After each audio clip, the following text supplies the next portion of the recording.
Se a inteligência artificial ela aprender de uma forma discriminatória, por exemplo, antiética, ela vai responder daquele jeito. Então tem que se colocar certos limites com isso aí.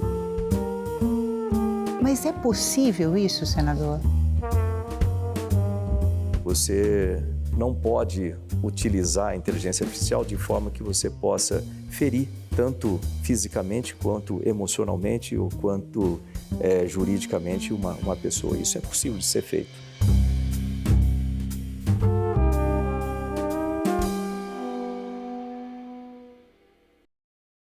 Senador astronauta Marcos Pontes, seja bem-vindo ao Salão Nobre, é um prazer recebê-lo aqui.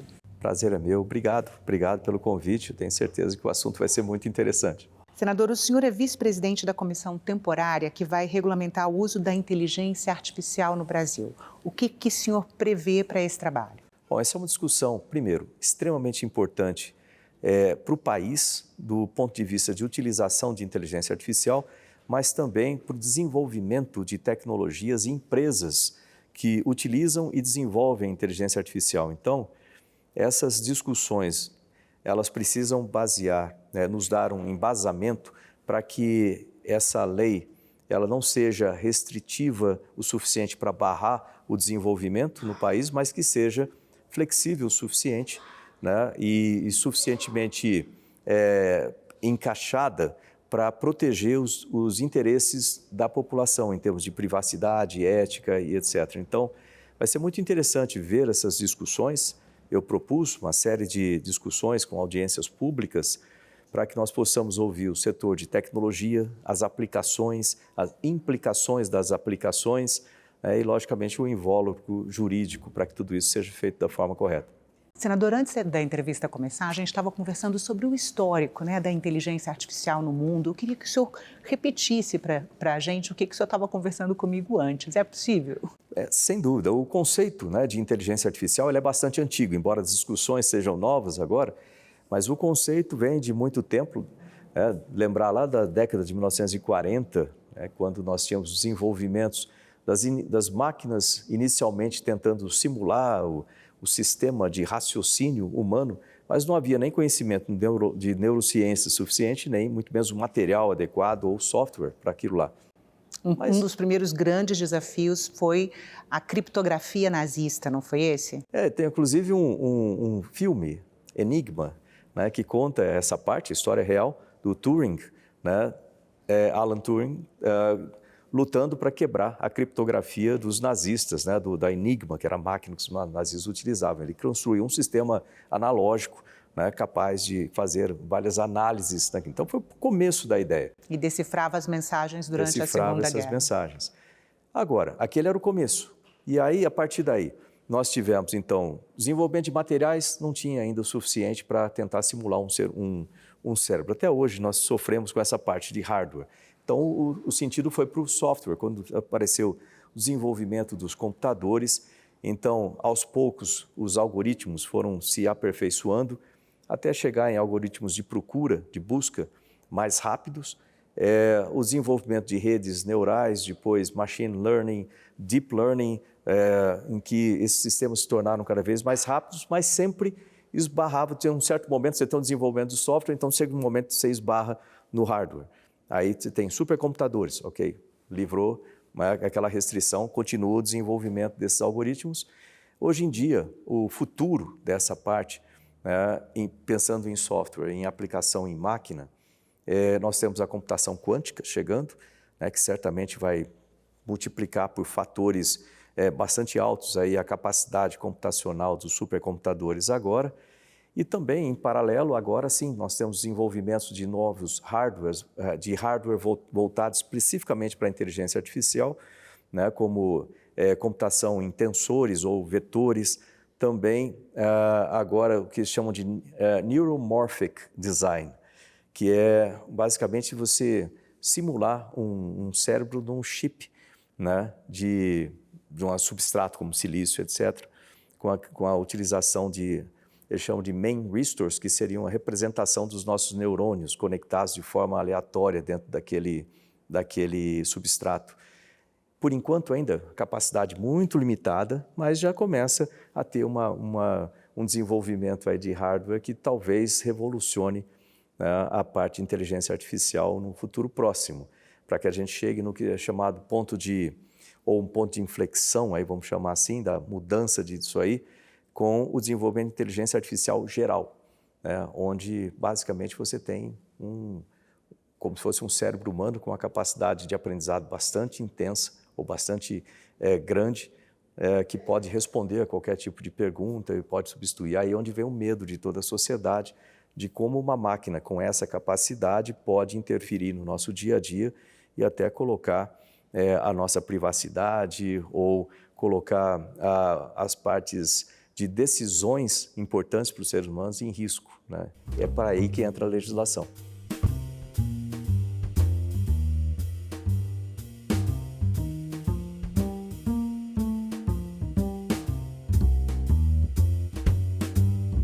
E como que a inteligência artificial pode colocar a capacidade humana de decisão em risco, senador? O ser humano, por natureza, nós temos uma tendência de trabalhar com a menor energia. Quer ver um exemplo? Você usa mapa de papel no carro atualmente? Como a gente usava antigamente aquele Guia São Paulo, por exemplo, um livro desse tamanho para ir para um lugar para o outro. Hoje em dia não, é muito trabalhoso, tem que pensar muito, tem que mudar de página porque para achar é complicado, né? A gente usa um GPS, que é muito mais prático, ele aparece no celular, né, diretamente, e se você tirar o GPS de uma pessoa no meio da cidade de São Paulo, provavelmente ela vai ficar perdida. Nós tendemos a acomodar com a utilização de tecnologia. Mesmo efeito acontece, por exemplo, com pilotos, né, de linha aérea, por exemplo. O avião vai ficando cada vez mais com sistemas de aviônica melhor, mais aperfeiçoado, que tira a carga de trabalho do piloto. Isso é ótimo, né, você não precisa, como no meu tempo lá, voar o avião o tempo todo, ficar olhando cada instrumento, ponteirinho para lá. Não, hoje o sistema voa praticamente sozinho, você tem uma indicação muito melhor da navegação e tudo mais. Contudo, o piloto continua sendo o responsável pela vida das 200 pessoas que estão lá atrás e não a máquina que está ali na frente. Então, ele precisa, a todo momento, ter a consciência operacional de como está o avião, o que o avião está fazendo, em que posição ele está, porque se aquele sistema cair, o piloto vai ter que assumir e vai ter que voar a partir dali. Às vezes, ele tem alguns segundos para tomar essas decisões, se estiver durante um procedimento. Da mesma forma, a inteligência artificial, na medida que ela começa a tomar mais volume no nosso dia a dia, nas atividades mais comuns do nosso dia a dia, a gente vai ter uma tendência de depositar na inteligência artificial uma confiança cada vez maior. Ela não costuma errar, então deixa ela tomar a decisão. E no momento que a gente começa a passar essas decisões para a inteligência artificial, sem ter a ciência de que você, em última instância, é o responsável por aquilo, aí entra o perigo. Portanto, é importante não só a legislação que trabalhe para colocar limites na utilização da inteligência artificial dentro das profissões e das aplicações nas profissões, mas também toda uma conscientização, né? Isso vem através da educação, através de uma mudança de cultura para esse novo modelo de vida que vem à frente aí com essa tecnologia, para que as pessoas não percam, vamos dizer assim, o controle da sua vida. E o que é possível regulamentar, senador, em termos de inteligência artificial? A regulamentação da inteligência artificial, já existem alguns modelos rodando, vamos dizer assim, no mundo, né? Na Europa, por exemplo, eles já têm uma regulamentação que eles vão ter que reestudar agora, que eles colocaram uma regulamentação muito restritiva e, de repente, isso começa a restringir o desenvolvimento das empresas de tecnologia, tanto no desenvolvimento do sistema em si, quanto da aplicação desses sistemas nos diversos setores. Então, isso, logicamente, tem impactos econômicos e sociais como um todo. Então, é importante a gente pegar o que já tem ocorrido, né, nesses outros países. Eu participava como ministro do GPA. GPA é Global Partnership for Artificial Intelligence, parceria global para inteligência artificial, que é um grupo de países que discutem as aplicações e as restrições da inteligência artificial. Então, a partir do momento que a gente tem uma série de dados e resultados de outros lugares, a gente traz para cá também, para que o país desenvolva uma legislação, vamos dizer assim, de último tipo, de última geração, que possa permitir o desenvolvimento dessas tecnologias no Brasil, o desenvolvimento de negócios baseados em inteligência artificial, mas preservando, e aí é uma parte muito importante, preservando a ética da utilização da inteligência artificial, preservando os dados das pessoas, né, como a proteção dos dados, a privacidade das pessoas e a colocação em risco da vida das pessoas por causa da inteligência artificial. Então, é basicamente você colocar limites aqui até onde você pode utilizar a inteligência ou desenvolver a inteligência artificial, desde que aquilo não afete, e sempre colocar a pessoa no centro, né? O ser humano, em última instância, a gente só faz isso para a qualidade de vida dos brasileiros, no caso aqui, ou do ser humano de forma geral. Então, a inteligência artificial ela tem que ser um assessor, vamos dizer assim, alguma coisa para te auxiliar, mas não alguma coisa para te comandar. E isso aí o senhor pode dar um exemplo prático, senador, de como a inteligência artificial poderia deixar em risco a vida humana? Por exemplo, suponha um caso de utilização de inteligência artificial dentro do ambiente de saúde, em que a gente está tratando diretamente com a vida das pessoas. Você pode ter num hospital 1000 pacientes, né, e todos eles sendo monitorados por diversos sistemas, e você tem um grupo de enfermeiros observando aquilo e os grupo de médicos para tomar decisões a respeito do que fazer baseado nos dados que você tem naqueles momentos. Então, se está lá medindo a pressão da pessoa, ou a quantidade, a glicose, de repente aquilo começa a cair a partir de um certo limite, vai tocar um alarme, o médico é acionado e vai tomar uma decisão, vai dar algum tipo de remédio e faz isso, assim como funciona atualmente. Ótimo. Agora, você não consegue ver, e é impossível para uma equipe como essa, verificar todos os dados a cada milissegundo, por exemplo, para ver a evolução de um quadro de asepsia, por exemplo, de evolução para uma infecção generalizada daquela pessoa. Mas uma inteligência artificial treinada para fazer isso, ela vai estar observando as 1000 pessoas a cada milissegundos, todas elas. Aí o paciente 736, por exemplo, ele começa a desenvolver um quadro que tecnicamente aponta para uma possível asepsia. Então ele pode apontar aquilo para o médico ir tomar as devidas providências. Mas veja bem, ele vai apontar aquilo para o médico, que é um ser humano, tomar a decisão e fazer. A inteligência artificial não pode, por si, falar assim, bom, eu vou tratar desse paciente agora, eu vou fazer isso, vou aplicar tal coisa, não pode fazer isso aí. Exceto em casos muito específicos, né, em que você tenha limites já programados por um grupo comandado, por exemplo, por um médico, para falar assim, olha, se cair a pressão abaixo, eu não sou médico, é difícil para mim falar, mas sei lá, se cair a pressão abaixo disso, esse sistema vai aplicar tal coisa. Então, é possível fazer isso, mas sempre sob supervisão e decisão humana, não a máquina tomando decisão sobre a vida humana. Esse é um dos desafios de regulamentação. Esse é um dos desafios de aplicação, utilização, que a gente vai ter que colocar isso de uma forma que seja explícita. Mas a regulamentação para o uso de inteligência artificial vai chegar a esse nível de detalhamento? É preciso trabalhar com diretrizes. Por exemplo, a inteligência artificial, como diretriz, não pode tomar decisões que coloquem em risco a vida humana, né? Ou seja, são diretrizes e a partir daí você aplica aquelas diretrizes.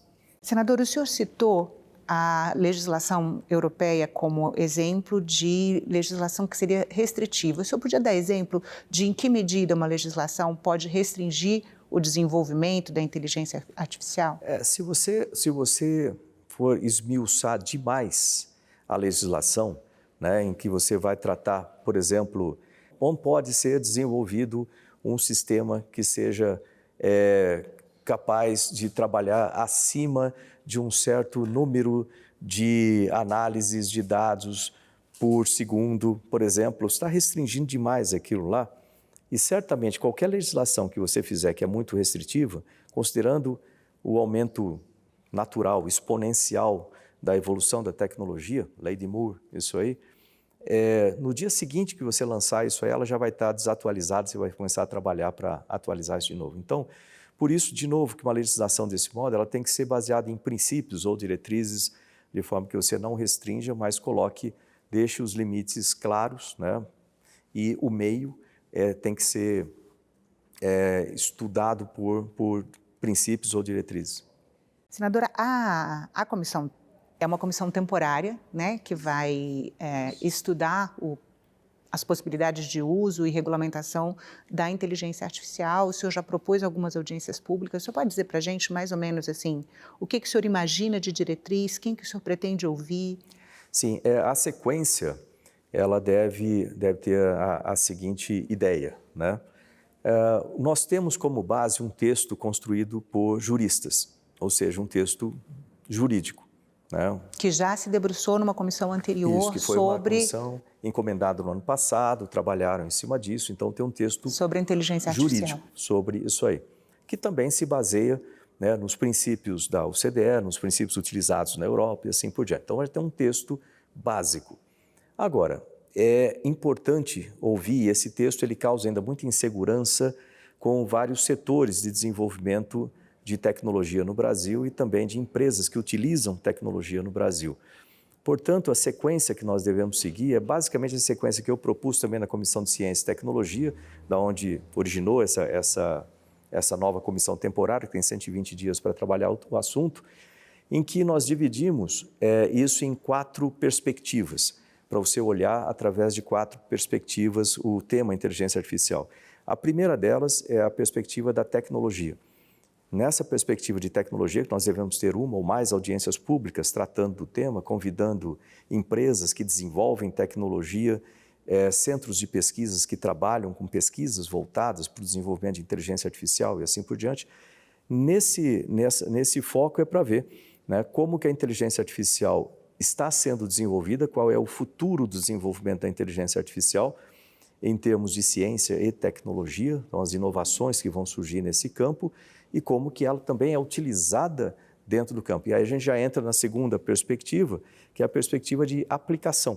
Então, como que você utiliza essa tecnologia de inteligência artificial dentro da saúde, dentro do campo jurídico, dentro das artes? Tem certas discussões agora com relação à utilização de inteligência artificial para colocar atores, por exemplo, 30 anos mais jovens, ou trazer à vida novamente artistas, né? Uma propaganda recente juntou a Elis Regina com a filha dela, né? Então, gerou bastante como que polêmica. isso aí, essas aplicações, como que são feitas essas aplicações da inteligência aí? Veja bem, eu estou falando de aonde ela pode ser aplicada, eu não estou falando das implicações, porque as implicações vêm na terceira perspectiva, que é a implicação da aplicação. É ético você trazer uma pessoa à vida, vamos chamar assim, de novo, dentro de uma tela, ou não? Como que ficam os direitos autorais, por exemplo, quando você pega recria um ator, né, ali? Tem várias coisas a serem discutidas a implicação da aplicação da inteligência artificial em diversos campos. E aí a quarta perspectiva é a parte jurídica, né? Porque como que nós vamos colocar os freios, os devidos limites, né, as barreiras para proteger a identidade, proteger a privacidade, proteger a ética? Você vai deixar uma inteligência artificial discutir? Lembrar que eu tinha um professor de computação que ele falava assim: você programa lixo, você tem como resposta lixo. Quando a gente fala de inteligência artificial, se você ensinar lixo, você tem como resposta lixo multiplicado, né? Noutras palavras, se a inteligência artificial ela for gerada, vamos dizer assim, o conhecimento, se ela aprender de uma forma discriminatória, por exemplo, antiética, ela vai responder daquele jeito. Então, tem que se colocar certos limites com isso aí. Tem que se preservar o ser humano. O ser humano, no final das contas, é um meio. Mas é possível isso, senador? É possível. É possível. De proteger para um treinamento ético, responsável, igualitário? É possível, porque aí você coloca a necessidade dos desenvolvedores de inteligência artificial, não que eles fiquem restritos ao desenvolvimento do sistema, mas a aplicação do sistema dentro de certos parâmetros é importante. Você não pode utilizar a inteligência artificial de forma que você possa ferir tanto fisicamente, quanto emocionalmente, ou quanto juridicamente uma pessoa. Isso é possível de ser feito. Lembrar que é o seguinte também: inteligência artificial é uma tecnologia disruptiva. Toda tecnologia disruptiva, ela tem um lado bom, é como se fosse uma moeda, tem um lado bom e tem um lado ruim. Pensa na tecnologia nuclear, por exemplo. Nós temos um lado muito bom, tratamentos diagnósticos feitos com base no conhecimento de tecnologia nuclear, e tem um lado ruim. Você pode fazer uma bomba atômica e matar um monte de gente. O controle, por isso que a gente tem todo um controle com relação ao armamento nuclear, tudo isso aí, existe legislação específica para isso, e que tenta controlar isso dentro do limite. Vai ser capaz? Lógico que vai ter gente antiética, vai ter... Lembrar que o ser humano, no final das contas, é o elo mais fraco ou mais corruptível de todo esse sistema. A máquina, ela faz o que o ser humano quiser que ela faça, né? Agora, a gente tem que sempre olhar como aplicar bem a inteligência artificial. Ela vai permitir, por exemplo, com o desenvolvimento de sistemas com inteligência artificial, vai permitir provavelmente a cura de muitas doenças que hoje a gente não consegue fazer, vai permitir o desenvolvimento de sistemas que vão nos levar para outros planetas e uma série de coisas, ou seja, e muitas outras coisas. Se a gente focar nas coisas boas, como controle de mudanças climáticas e etc., a gente vai ter resultados muito bons aqui. Mas lembrar que é necessário bons seres humanos para ter bons resultados com uma tecnologia disruptiva. Senador, o senhor falou em privacidade, eu acho que essa é uma das questões que mais mobiliza as pessoas quando se trata de inteligência artificial, a preservação, né, da privacidade. E em que medida vai ser possível regulamentar isso? Depende de que aplicação vai ser usada para isso. Se você prestar atenção, no dia a dia, é meio chato falar isso, mas no dia a dia, um sistema de inteligência artificial, não vou colocar nome nas coisas todas, mas um sistema de inteligência artificial que seja capaz de saber onde está o seu celular em cada momento, ele pode traçar todo o seu perfil e, se ele acompanhar isso durante muitos dias ou durante anos da sua vida, ele sabe todas as suas, os seus costumes, os seus hábitos, que hora você vai para tal lugar, você gosta disso, gosta daquilo, depende do que você compra, do que você pesquisa na internet e tudo mais. Ou seja, de certa forma, você consegue, com um sistema de inteligência artificial, você consegue fazer um perfil completo de uma pessoa nos seus hábitos, costumes, gostos, desejos e etc. Então, você pode pensar isso como uma coisa que facilite a sua vida, porque você não precisa nem explicar muito o que você quer, que o sistema já, entre aspas, adivinha o que você quer. Por outro lado, se você não quer que as pessoas saibam dos seus gostos, isso pode afetar a privacidade. Lembrar que privacidade é um conceito também um tanto individual, né? O que pode ser uma invasão de privacidade para uma pessoa pode ser comum para outra. E é difícil você parametrizar esse tipo de coisa. Então, você tem que dar limites. Para dar esses limites, o sistema ele vai estar sabendo. O problema é quando você vai usar esses dados, né? A utilização dos dados que tem que ter o limite. Agora, é importante também a consciência das pessoas. Portanto, nenhuma legislação sozinha é capaz de fazer o trabalho completo. É preciso que você tenha uma participação da educação no meio, da divulgação, da conscientização das pessoas. Se você não quiser ter os seus dados completamente seguidos, vamos dizer assim, ou mapeados, você pode colocar certas coisas no seu celular que você proíba a passagem desses dados. Então, você consegue bloquear. É importante que as pessoas saibam também se defender desses tipos de invasão de privacidade, vamos chamar assim. Senador, o senhor está mais otimista ou mais pessimista em relação ao uso e mau uso da inteligência artificial? Eu sou mais otimista com relação a isso, mesmo porque, se você imaginar, né, a utilização da inteligência artificial, todas as possibilidades que nos dão para melhorar a saúde da população, melhorar a educação como um todo, melhorar as capacidades de projetos que vão alterar ou melhorar a infraestrutura de um país, melhorar a questão de energias renováveis, por exemplo, as mudanças climáticas, vão melhorar a agricultura, a produção de alimentos, a proteção de água, vamos dizer assim, que é uma coisa que ninguém fala muito, mas é extremamente importante. Ou seja, a gente consegue melhorar muita coisa com essas capacidades. Inclusive, se bem dirigido, se considerar um loop aí nesse sistema, a própria inteligência artificial, a gente aprender com isso para ela mesma se controlar, né? Ou seja, para a gente ter restrições pela própria utilização de inteligência artificial fiscalizando. É um tipo uma autofiscalização, que é diferente da autofiscalização do ser humano, que por causa do ego ou outras fraquezas humanas tende a falhar. Mas para uma máquina, ela não tem essas emoções para ela ficar com algum milímetro de se restringir. Ela pode se restringir. Senador, muito obrigada pela entrevista. Olha, eu que agradeço. Lembrar que o desenvolvimento da ciência, tecnologia, é o que fez todos os países que hoje são desenvolvidos serem o que eles são hoje. E para isso a gente precisa, né, pensar na ciência e tecnologia como participante do dia a dia, agir de forma pragmática, né, para que isso aconteça, inclusive no desenvolvimento da legislação, mas também na questão do financiamento da ciência e tecnologia. Eu sempre tenho que fazer essa propaganda e como ministro eu falava muito sobre isso. Então eu também coloquei uma PEC chamada agora PEC da Ciência, que é para o aumento do investimento do PIB em ciência, tecnologia e inovação, dos níveis atuais, em torno de 1%, para em 10 anos chegar no mínimo a 2,5%. E isso é uma pauta muito interessante para a gente conversar um dia desses. Tá ótimo. Muito obrigada, senador. Obrigado.